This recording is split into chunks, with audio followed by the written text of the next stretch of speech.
জামায়াতে ইসলামের সঙ্গে জোট গঠনে আপত্তি জানিয়ে এনসিপির আহ্বায়ক নাহিদ ইসলামের কাছে চিঠি দিয়েছেন দলটির ৩০ জন নেতাকর্মী। শনিবার এই বিষয়ে গভীর উদ্বেগ জানিয়ে দলের আহ্বায়ক নাহিদ ইসলামকে চিঠি দিয়েছেন তারা।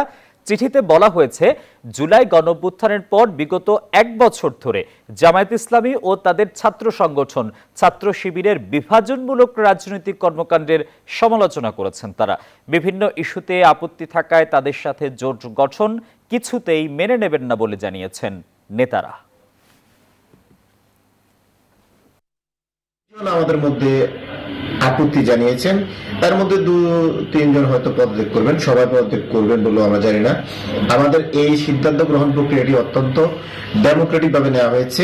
সংস্কারের পক্ষে, গণভোটের হায়ের পক্ষে, এই যে জুলাই সনদ এর পক্ষে কাজ করার জন্য আমরা এই সংস্কারমুখী হয়ে সংস্কারপন্থী দলগুলোর সাথে আমরা ঐক্যমতে যাচ্ছি।